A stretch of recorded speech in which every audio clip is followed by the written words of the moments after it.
Hello, my good friends. Today I show you something really nice I discovered just now. This eggplant, another eggplant dish. I made it, and it tasted really good. And I was deliberately trying to be lazy, so it says something about how cool this dish is. So we need eggplant and a good amount of cilantro and garlic, and obviously you need the oil, some high quality soy sauce, doesn't matter, low quality okay too, and some sugar. Okay, so we'll start. Originally this dish supposed to be something like a basil eggplant, so instead of cilantro you will have basil instead. But I think cilantro and basil are more similar than people give them credit for, and I like cilantro quite a lot now.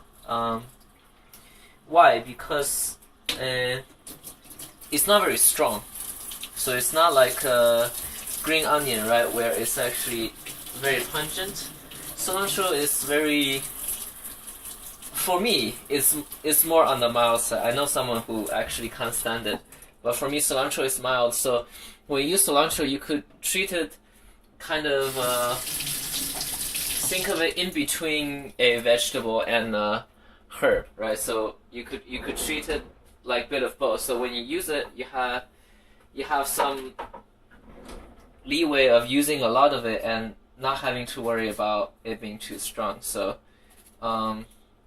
this is a very small eggplant. I have two.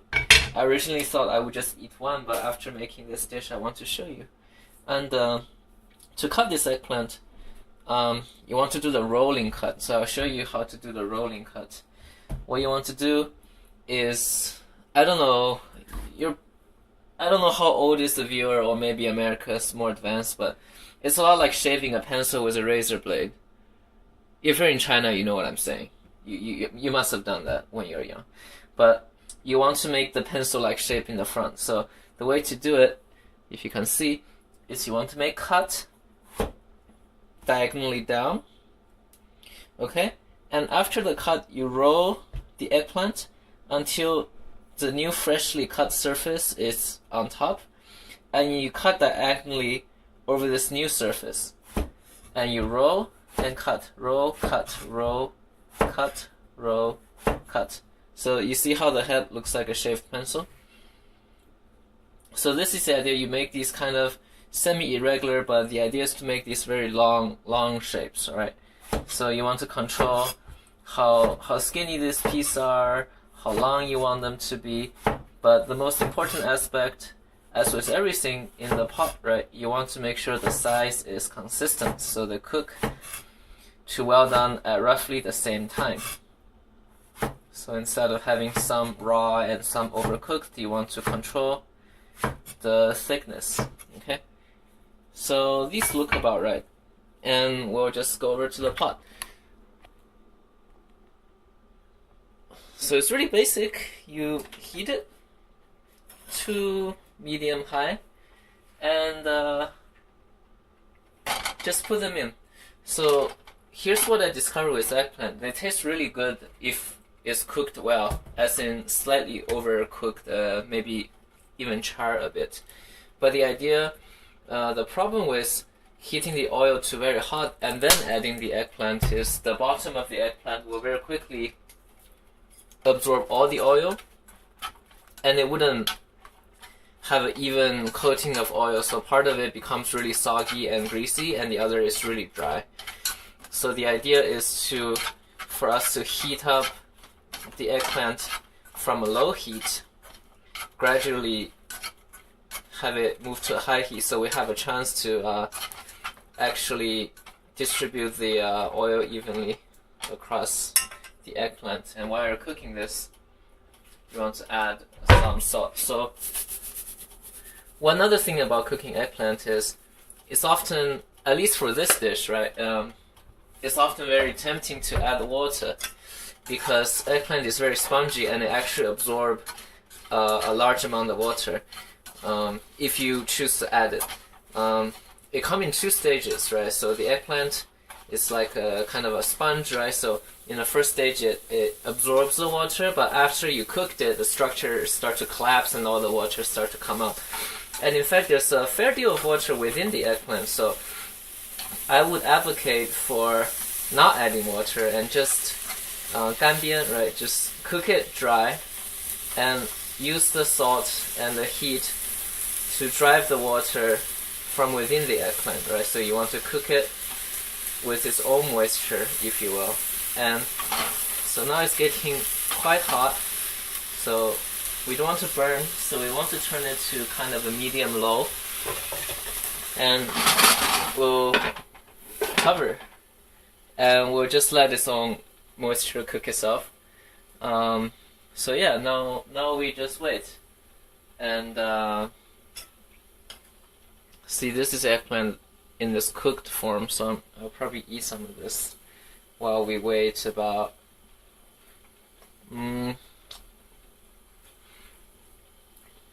I don't know how long. Probably,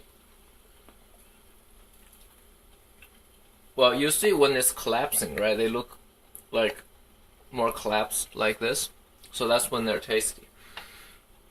Oh my god, so good.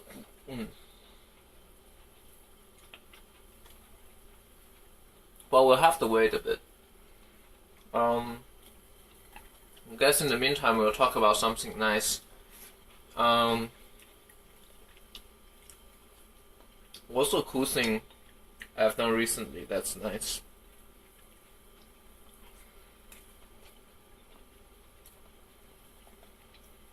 I can talk about institution versus personal way of dealing things. How about that? Because that's what I was observing a lot when I traveled to China last month. So there are two ways where how China do things versus how the rest of the world, especially a Western country, do things. And it largely depends on where they put the emphasis. So when you want to get something done, you could either have a set of procedure that you follow and you know this procedure work, or you can ask for help of a particular person. So in America, I assume that the procedures are done really well. So imagine if you want a driver's license, you can probably go online and book an appointment from a DMV office, and go there at the time, take the test, yada yada yada, and get your license, right? But in China, it's more like you need to talk to some key person that deals with this, and then you need to talk to him, and maybe he'll refer you to some other people. Maybe not for driver's license. Maybe this is too. This will probably have some good procedure already, but for many things in China, for example, if I want some recommendation for a restaurant, right?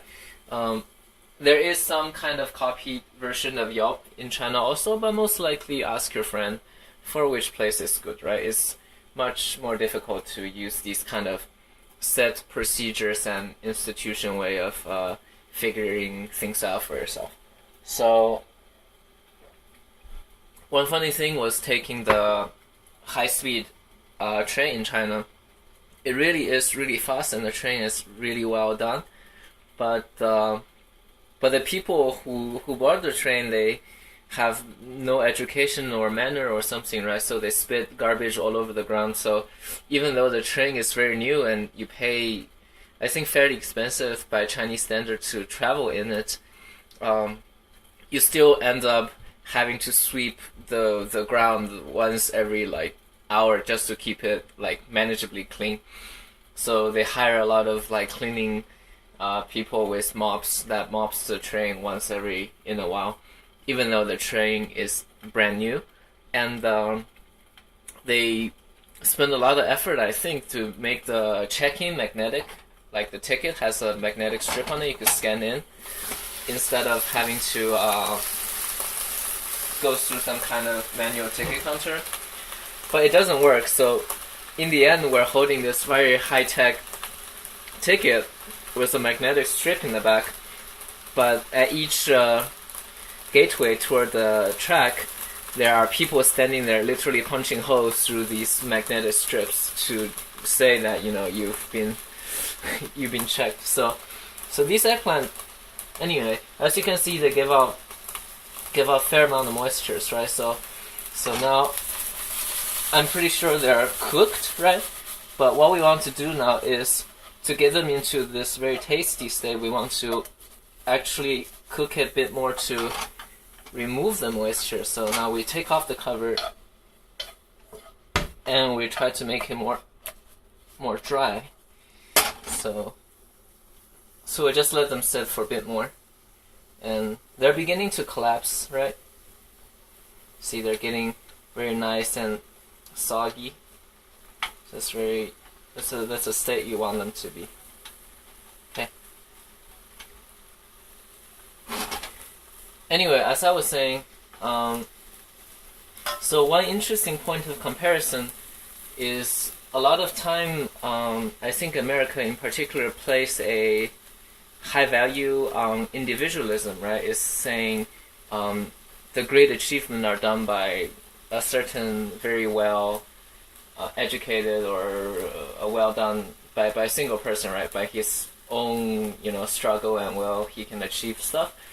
And it often says China has no individualism in a sense, but that's not the case, because as I said, China has very low regard for institutional procedure. So there's no set procedure of doing something. So how can you quantify if something's good? Well, you can only quantify that by the people you know. So that's in some sense individualism in China. You don't go to a hospital and say this is a good hospital, therefore it has something, right? You go to this particular doctor or this particular surgeon because he has a good reputation. So I think China, more so than America in many cases, it's more individualistic because you have to make a reputation for yourself among your social circles so that people can refer people to you, and so in that sense it's very individualistic. So I thought that's pretty cool, and the cost of that is there are no good global there's no good way of quantifying what's good and what's bad, so you have to rely on what people tell you, and everything you need to kind of judge by other people's opinion, and this is very easy to put a large amount of emphasis on individuals, because that's the only source of reliable information you can get in China. So, but it has to change because institution is cheap once it's well established. So when there's a city like Shenzhen where there's a lot of migrant worker, right? If you have your worker move to a different factory, right?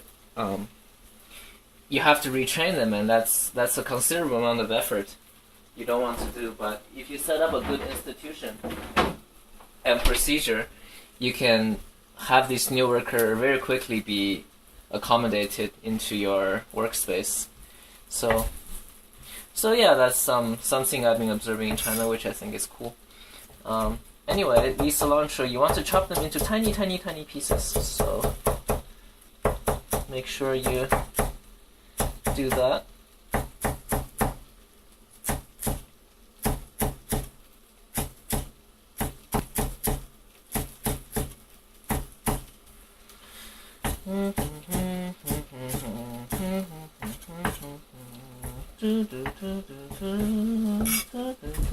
Maybe we'll chop in some other direction for a while, just for good measure. Alright. See? Cool, right? So now, you would do the same if it's a basil eggplant. It would be basil instead of cilantro, but you could be much more deliberate with cilantro because I think cilantro is a much weaker spice than basil. It's not as strong, so you can really do some good thing with this. So see, you just mix the cilantro with the eggplant. kind of coat them in. Yeah, cilantro is great. It looks pretty too. All this green, I mean, come on. And now we want to use a garlic, okay? We'll use our magical tool, the garlic press. So what you want to do with a garlic press, you don't really need to cut the garlic, you just make some kind of hole on the side of it and put the hole on the bottom. And the garlic will just come right up. Whoop! Look at that. Get rid of this garlic. Okay, make sure that it mix nicely. So notice the order in which I made those things. I added what? I added the eggplant first because they take the longest time, and then the cilantro and the garlic. So normally you want the garlic to go first if you slice it, because then you can extract the flavor. But here we crush the garlic, so they cook relatively quickly. So there's no need to add them first. In fact, if you add them too soon, they'll become burnt and they'll lose their flavor. So this way the garlic is still very pungent and spicy, so it's nice. So for the flavoring, we just want to squirt a little bit of soy sauce. See, that's it. And sprinkle a little bit of sugar to make it. Sugar is like the temperament, okay? If you add a bit of it, things become more even. It's not less sharp. And just mix them a bit. That's it. Pretend you're making a hot salad. Maybe sort the dressings. Okay. Okay, give you this bowl view again.